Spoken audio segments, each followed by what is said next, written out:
Bismillahirrahmanirrahim. Today we will discuss accents and dialects in the world of English language.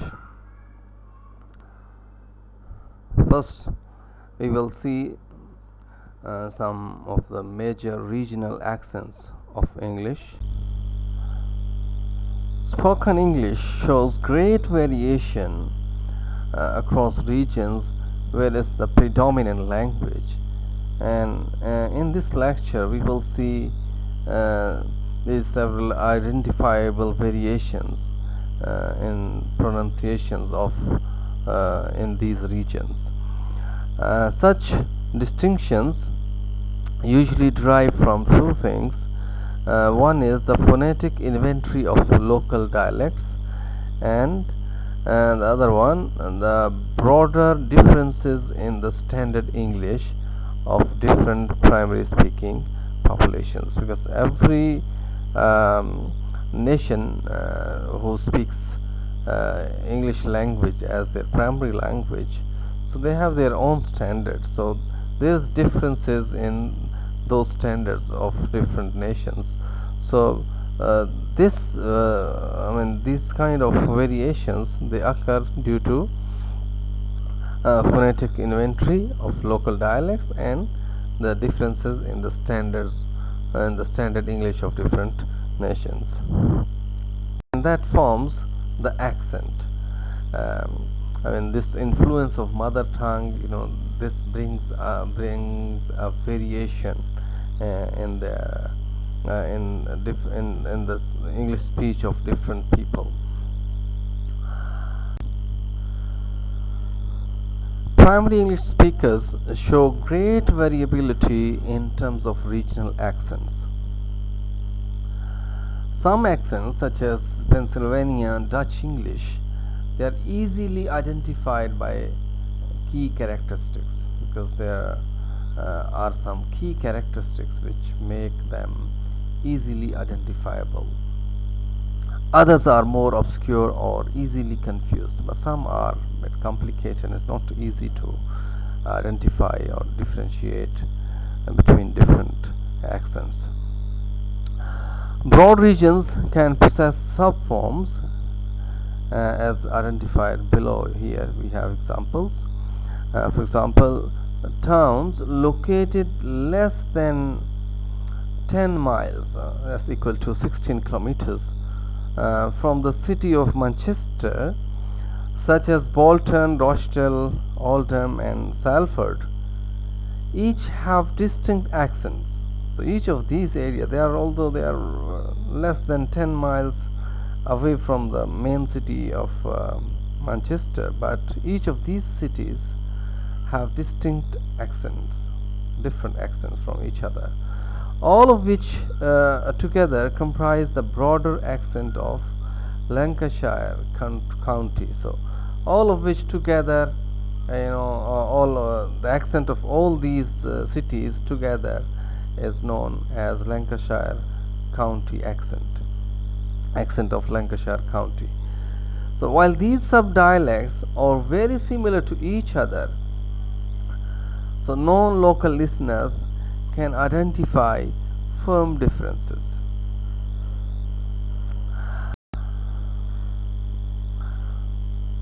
On the other side of the spectrum, other side than the UK, Australia has a general accent that is virtually consistent over thousands of kilometers. In the UK, we see that even the less than 10 miles away cities from each other, they have different dialects, different accents, but in Australia there is a general accent that is virtually consistent over thousands of kilometers.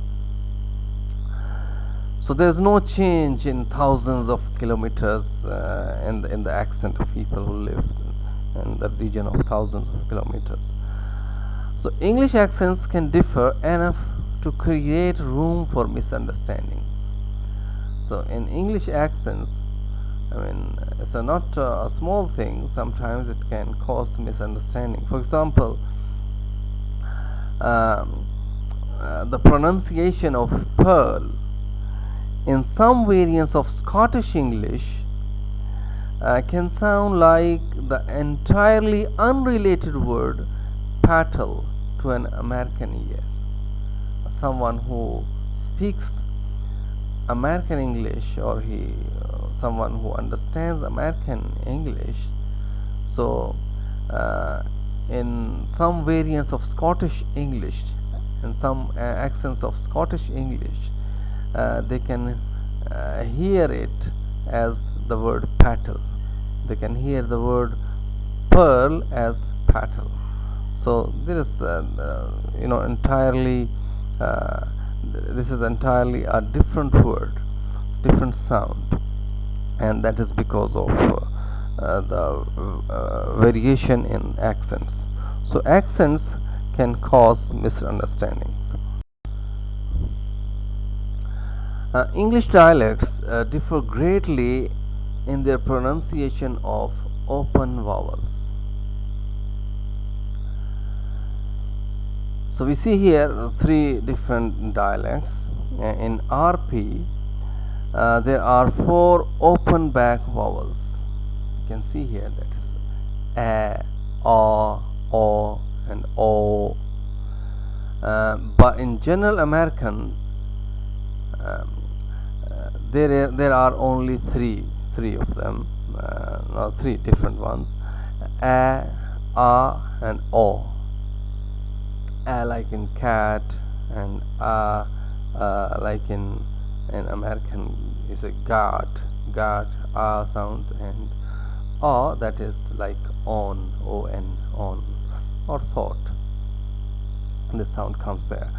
And in most dialects of Canadian English, only two open vowels are used, like a and o. So in addition, which words have which vowel varies between dialects. Words like bath and cloth have the vowels a and o in RP. But in general American English, it is bath is not pronounced as a, but it's pronounced as a, bath. They say bath, they don't say bath. Okay. And cloth, they say it cloth, little bit more open, not round as in RP. The table above shows, not above actually, I put it down, so I forgot to change it. The table below shows some of these dialects differences. See here this table. Here we have different regions, and the blue ones, and here we have the phonological features. How to understand this? I'll just give you a couple of examples. You will see the rest by yourself. A sound, a as in cat, rather than a in can't.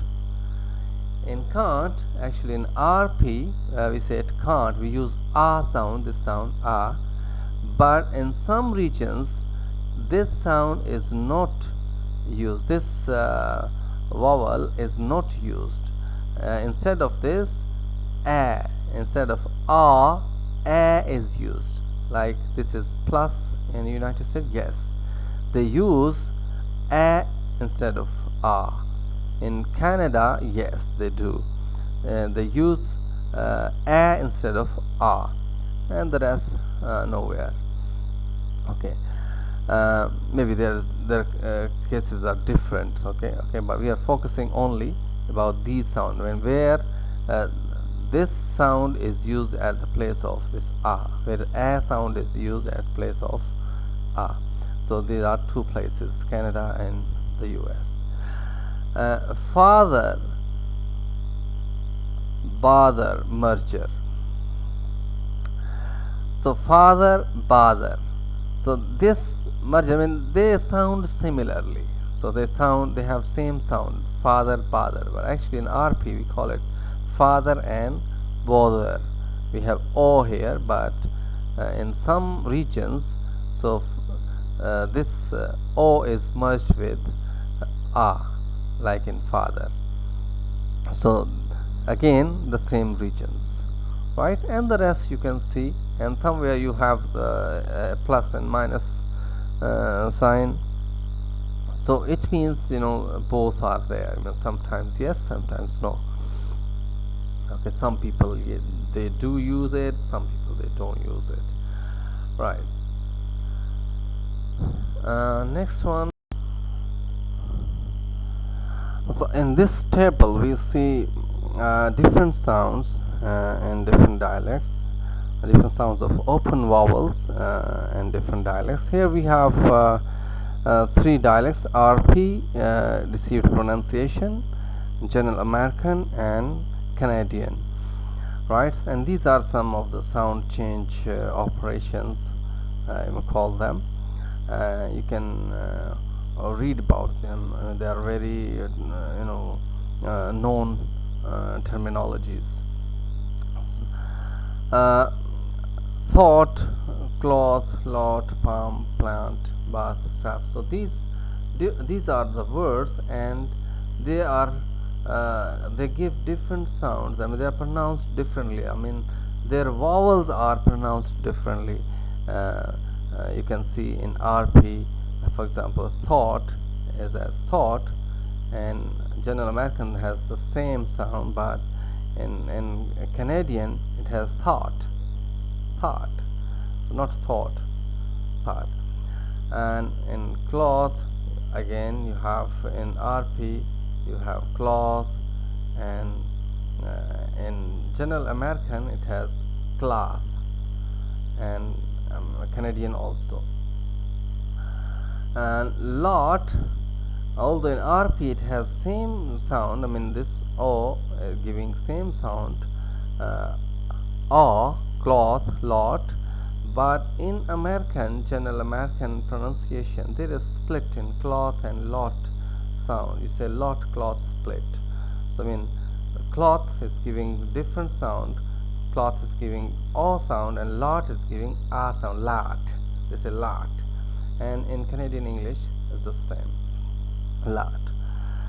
And palm in RP gives a longer open vowel sound, like palm, plant, okay, and bath, right?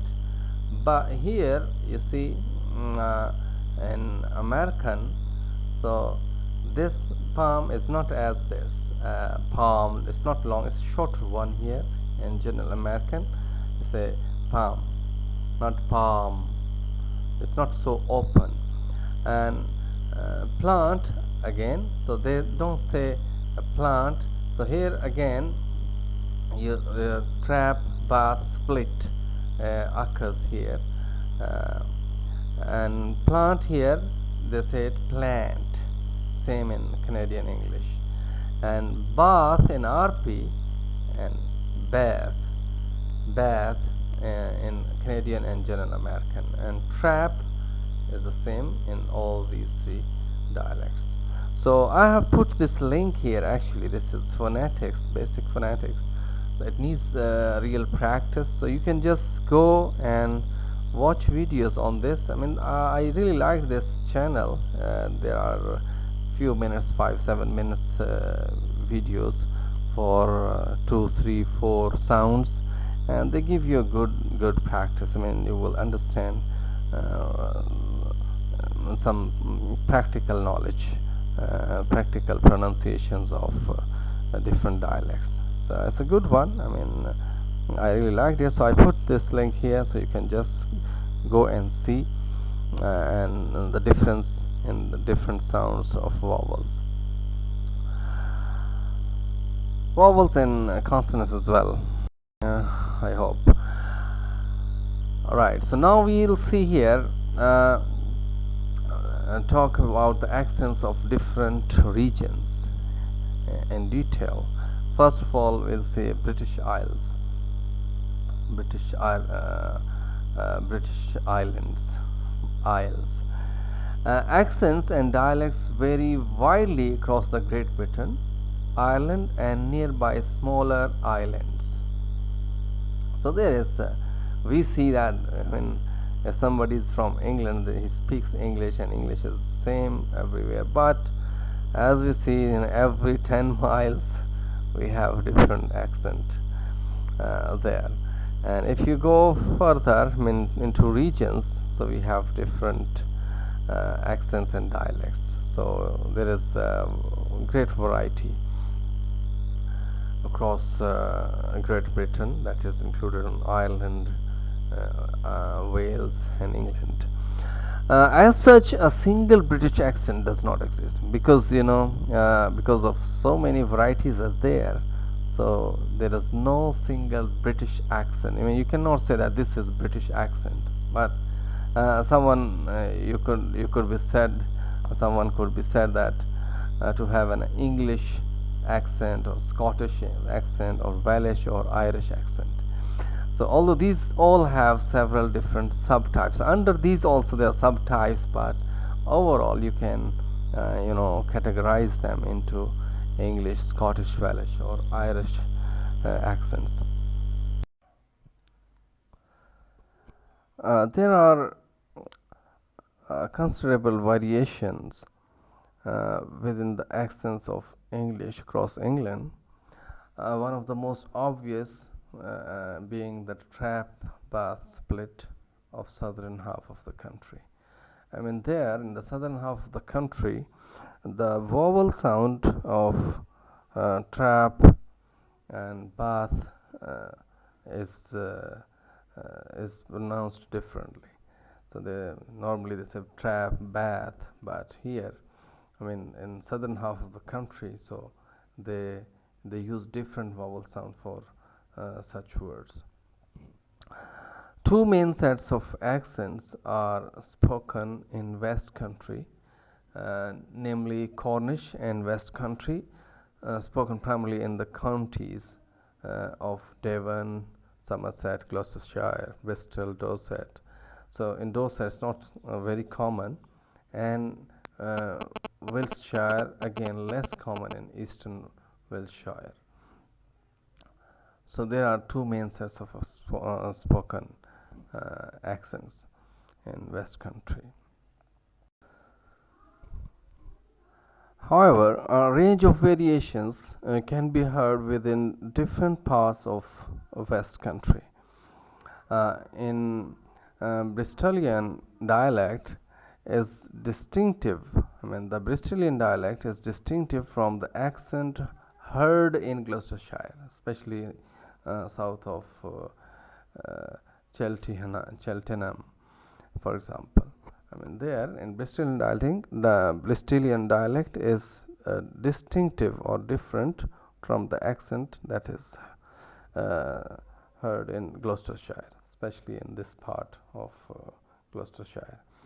The Cornwall accent has an east-west variation, with the east of the country having influencing from West Country England, and the west of the country having direct influences from the Cornish language. The accents of North England are also distinctive, including a range of variation.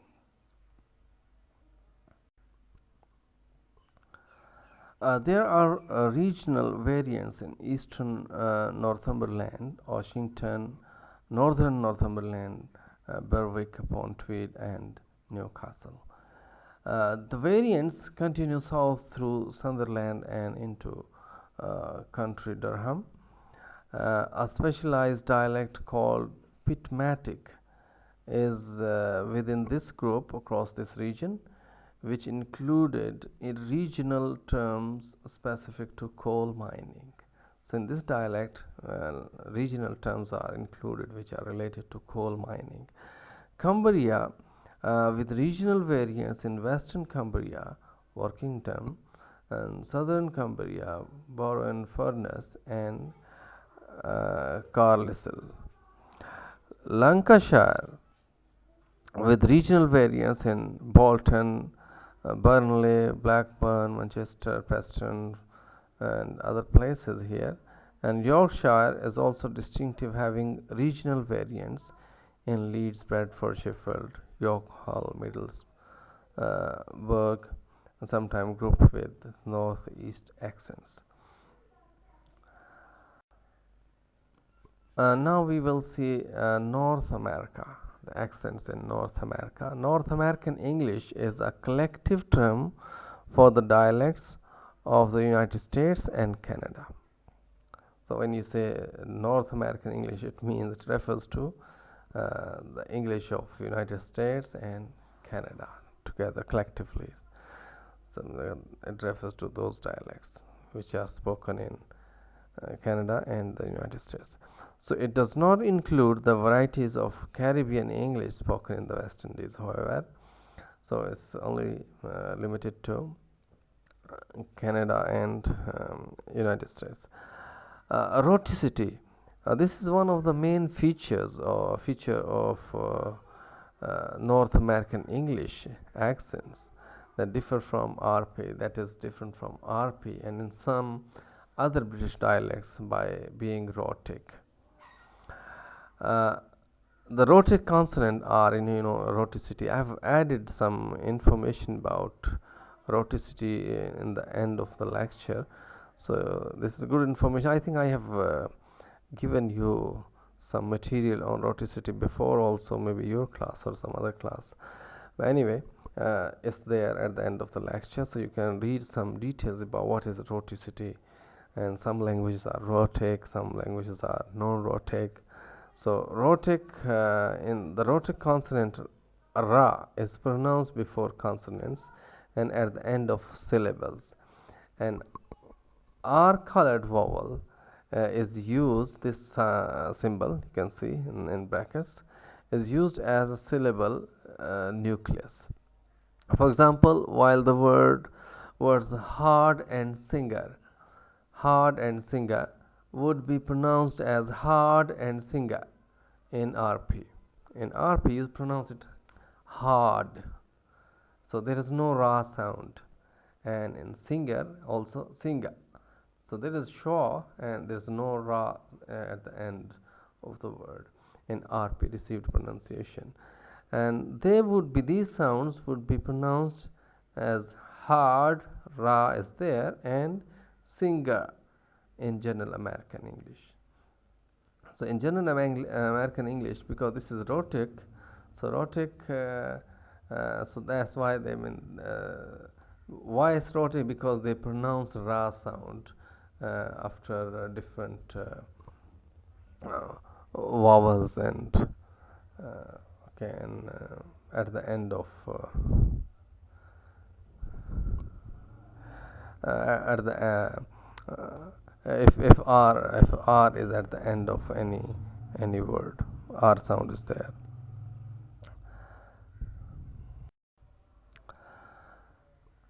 In British English or in Britain, the standard accent is known as RP, received pronunciation, but this is not the case in the United States.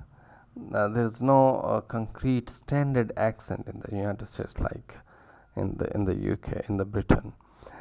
However, a form of speech known to linguists as General American is perceived by many Americans to be accentless. So it means that a person who speaks in this accent or in this way, so it doesn't appear to be from anywhere. I mean, you cannot identify him where he belongs to if he speaks in that accent. And the regions of this accent in the United States are you can see a list here down the central Midwest, specifically eastern Nebraska, including Omaha and Lincoln, southern and central Iowa, including Des Moines, parts of Missouri, Indiana, Ohio, western Illinois, including Peoria and the core cities, but not the Chicago area. I mean, these areas, the people speak general American accent. any of these people when they speak, you cannot identify him. Where does he belong to? He belongs to Indiana or Missouri or Ohio or Central Iowa or where. Canada.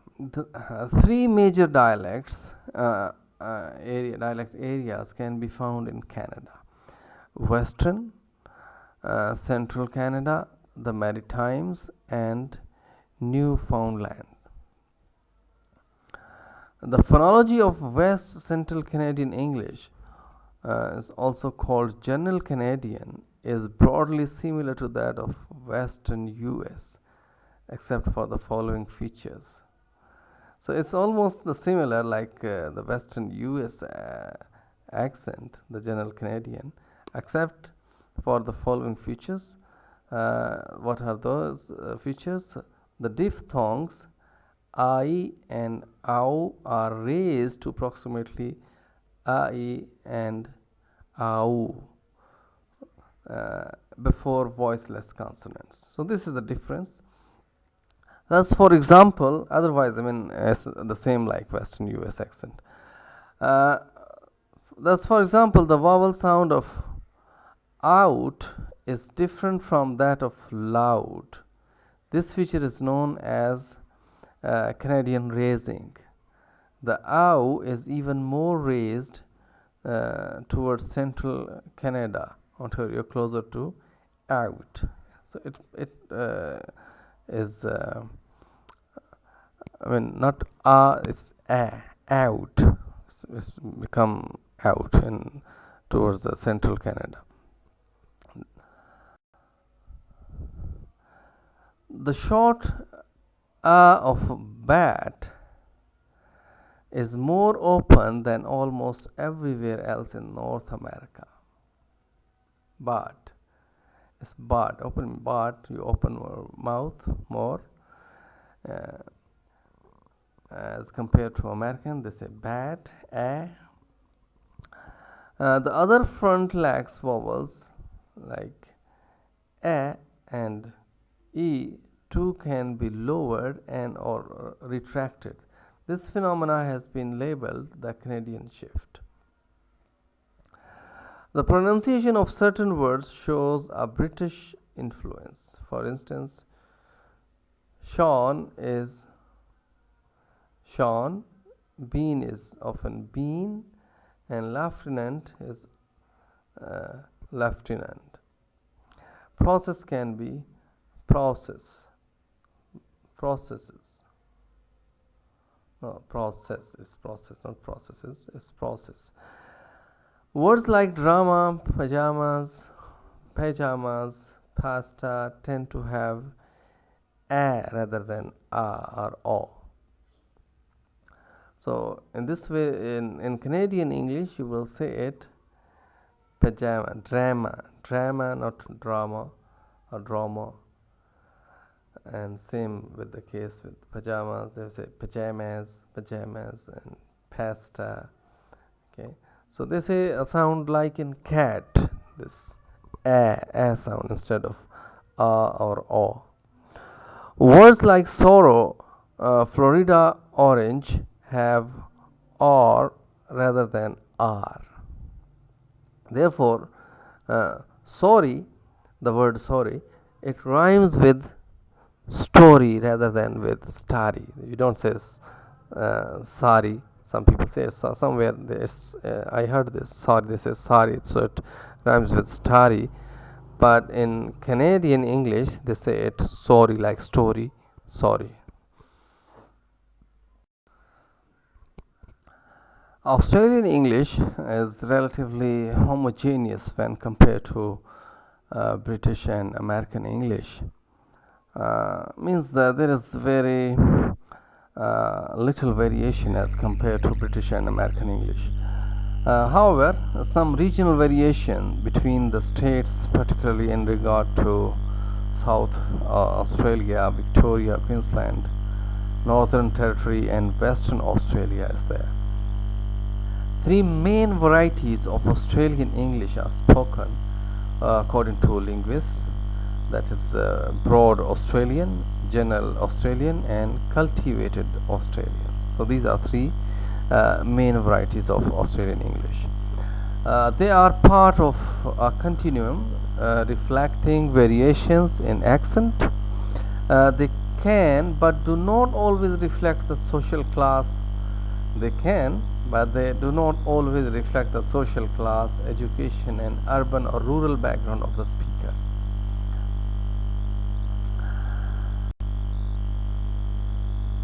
Australian or Aboriginal English refers to the various varieties of the English language used by indigenous Australians.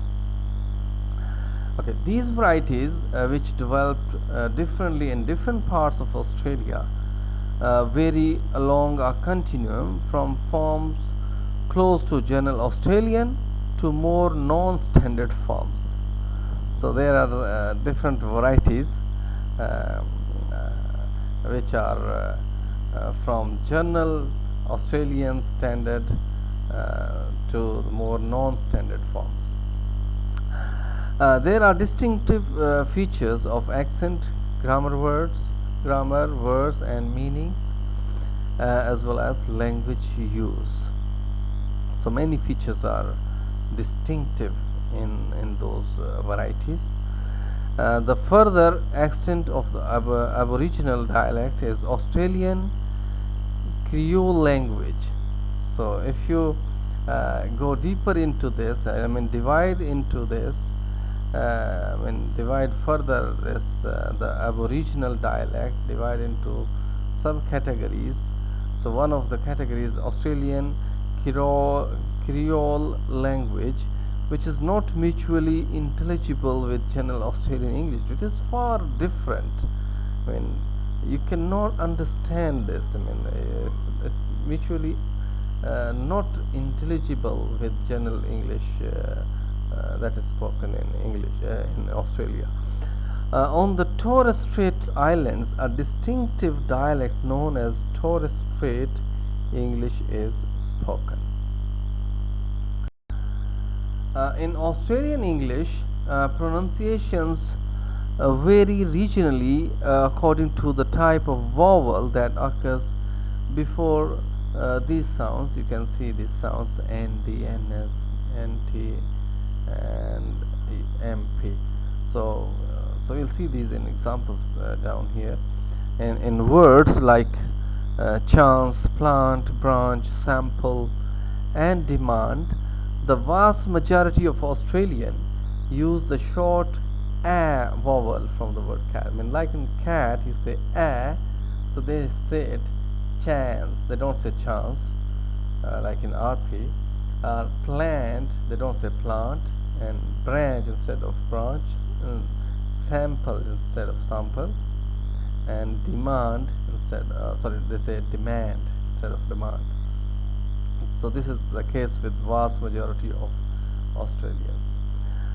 In South Australian English, however, there is a high proportion of people who use broad or vowel from the word cart in these words.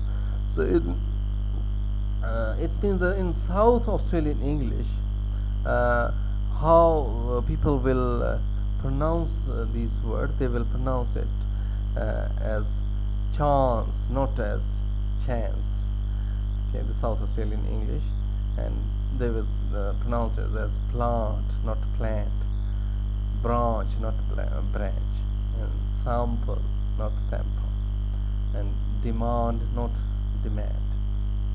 So this is the variation between the South Australian English and the general Australian English. Centering diphthongs, which are vowels that occur in words like ear, beard, and air and shear. In Western Australian English, there is a tendency for centering diphthongs to be pronounced as full diphthongs. Those in the eastern states will tend to pronounce fear and sheer without any jaw movement. they may pronounce it as fear and sheer without any jaw movement, while the Westerners would pronounce them like fear and shia, so respectively, which slightly resembles South African English, but in a dialect different from New Zealand English. So they say it fear and shia instead of sheer in Western Australia. The New Zealand accent is more similar to Australian accent, particularly those of Victoria, Tasmania, New South Wales, and South Australia. But it is distinguished from these accents by the presence of three clipped vowels, slightly resembling South African English. Clipped vowels mean the sound is clipped, shortened. Phonetically, these are centralized or raised versions of the short e, a, and a vowels, which in New Zealand are close to e. This is shorter than a normal e, so this is known as I bar. Okay, I bar, we call it. So, and this like in e, this sound we have this in like in, and the other one, this one like it's like in bed. This sound you can see. So in New Zealand are close to this short I sound, and this like in, e, and a respectively, rather than e, a, and a. So this is the difference. So again, I invite you to watch some phonetics channel. I have given you a link that is very good for such practices. New Zealand pronunciations are often popularly represented outside New Zealand. This is very interesting. It's represented by writing fish and chips, as you know the word is fish and chips, but in New Zealand English it's represented like as fish and chips, fish and chips, and yes as yes. You see this barred I sound here, they don't say yes, okay, but they say yes. They lower the sound vowel, and 66 as 66 in New Zealand English. Scottish English influence is most evident in the southern regions of New Zealand, mainly in Dunedin. Another difference between New Zealand and Australian English is the length of the vowel in words such as dog and job, which are longer than in Australian English, which shares the short and staccato pronunciation shared with British English. Staccato in short pronunciation, but in New Zealand English, this vowel is prolonged. Like dog, they don't say dog. Like in RP, and in Australian they say dog, but in New Zealand they say dog or job. They prolong the vowel sound. There is also a tendency in New Zealand English, also found in some but not all Australian English, to add a schwa. So this is another feature. So they add a schwa. First we see the length in the vowel in words like dog and job, and second they add schwa between some grouped consonants in words. For example, Sean and thrown. Sean and thrown may be pronounced as shawon and thrown. So they are adding schwa after this. So in New Zealand. Okay, South Africa. It has 11 official languages, one of which is English. Okay, accents vary significantly between ethnic language groups, ethnic and language groups. Home language English speakers, including black, white, Indian, and colored or Cape colored, in South Africa have an accent that generally resembles British RP, okay, modified with varying degrees of Germanic inflection due to Afrikaans. So it generally resembles not same actually, it resembles RP, and there is influence of Afrikaans. I mean, this is a language, okay, and their mother tongues. The colored community is generally bilingual. Color mean other than white people, okay. However, English accents are strongly influenced by primary mother tongue, Afrikaans or English. So generally they are bilingual, but their English accents are strongly influenced by their mother tongue. Mother tongue can be Afrikaans or English or any other languages also. Many people from subcontinent also migrated to Africa, and their accent is also influenced by their mother tongues. Alright, so here we will see the second part of today's talk, that is dialects after accents.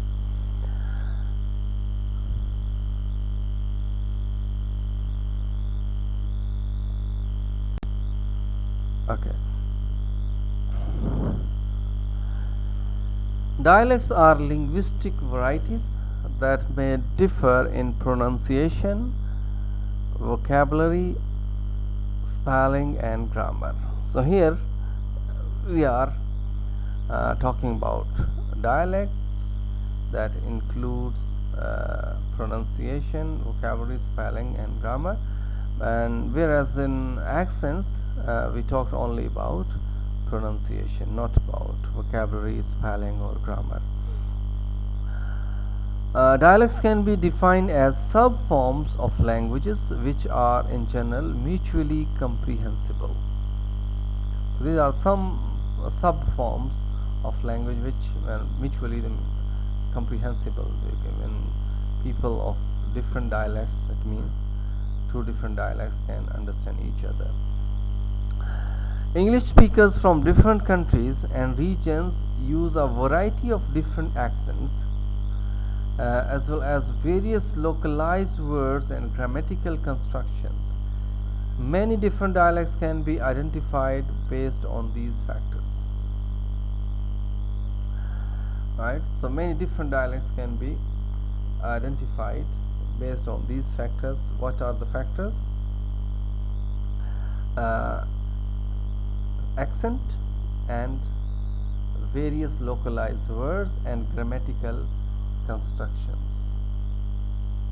So these are three main factors which form different dialects. Dialects can be classified at broader or narrower levels.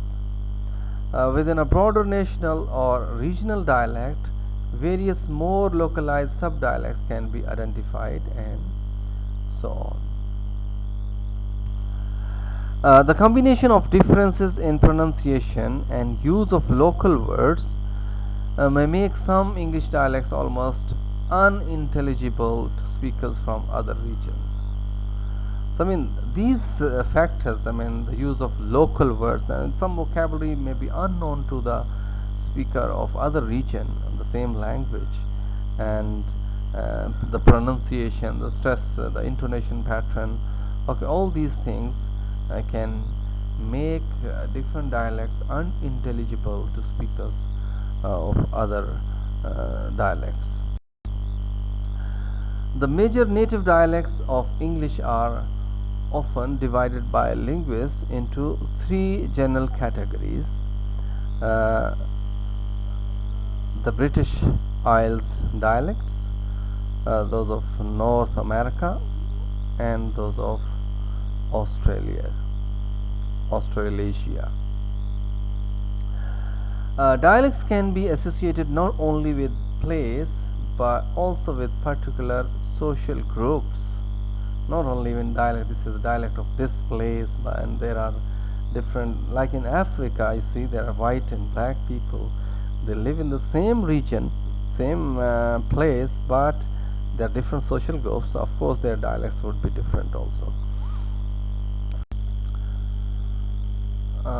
In every English speaking country, there is a form of a language that is considered to be standard English. For every country, it means English speaking country, there is a form of English language that is considered as standard English. And the standard Englishes of different countries differ and can themselves be considered as dialects.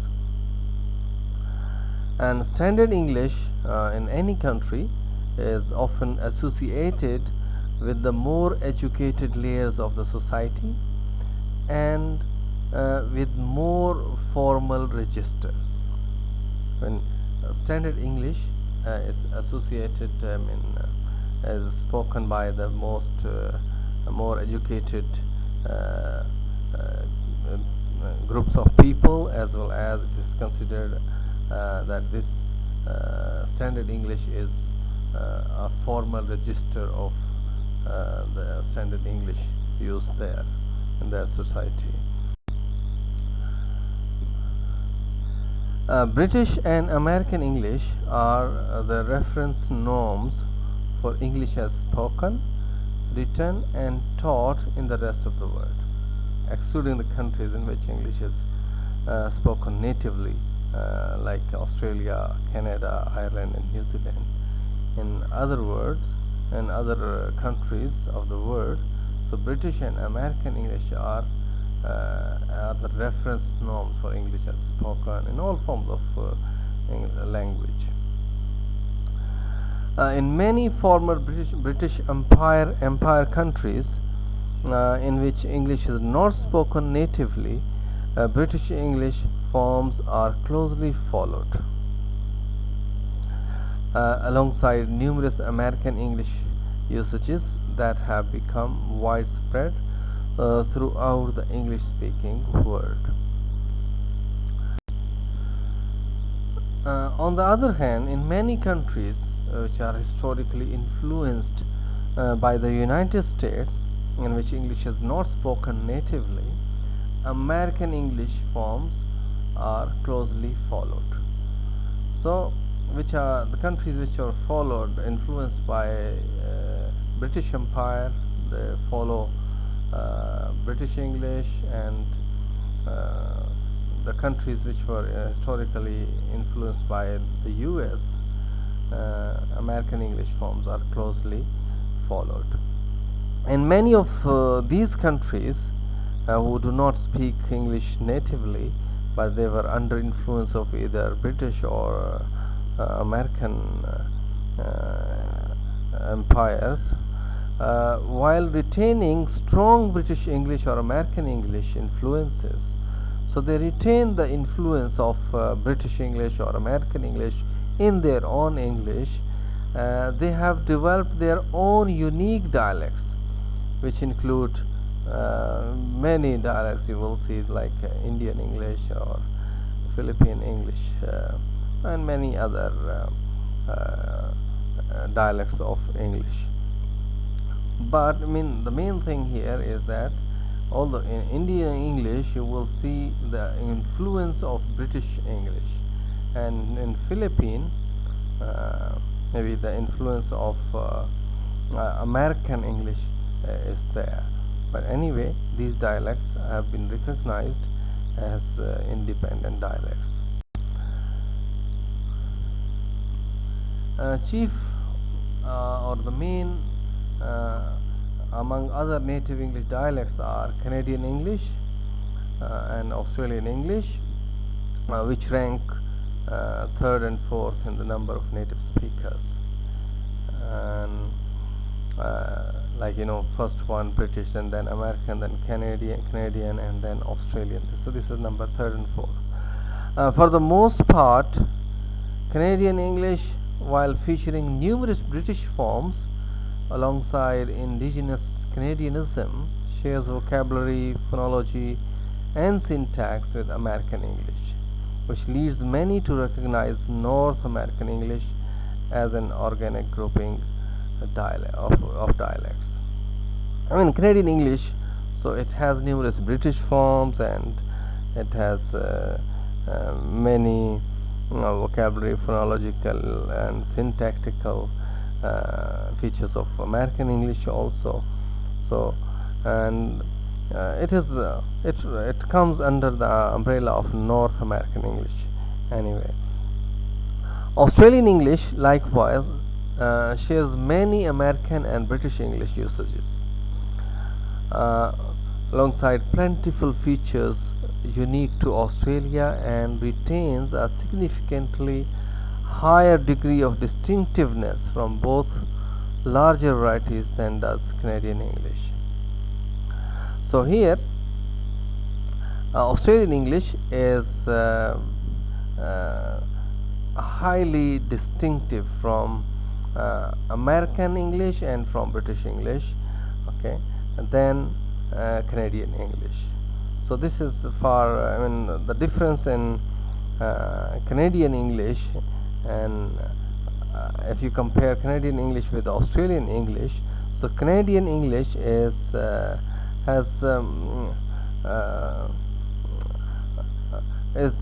far from British and American dialects.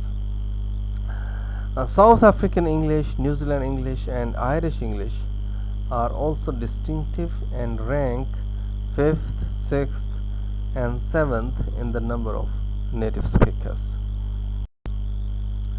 Yes, that's all for our topic, and this is just an extra information. What is rhoticity in English? As I just talked before briefly, so rhoticity in English is the pronunciation of the historical rhotic consonant ra in all contexts by speakers of certain varieties of English. The presence or absence of rhoticity is one of the most prominent distinctions by which varieties of English can be classified. This is the most prominent distinction that you can classify language, or this is rhotic dialect, or rhotic English, or non-rhotic English. In rhotic varieties, the historical English ra sound is preserved in all pronunciation contexts. So in rhotic means ra sound is pronounced, is preserved there, but in non-rhotic varieties, speakers no longer pronounce ra in post-vocalic environments. That is, it means that when it is immediately after a vowel and not followed by another vowel, so it is not pronounced. And you can read further examples here. Like this example is already gone. Let's see this again. For example, a rhotic English speaker pronounces the words hard and butter, whereas a non-rhotic speaker drops or deletes the ra sound, pronouncing them hard and butter. So this is same like we said hard and singer. So this is the same scheme of sounds. Alright, so let's see here. That's the end, and I'll put the assignment here just after finishing this recording. Thank you very much for being patient for 55 minutes or so, and all the best. Thank you very much.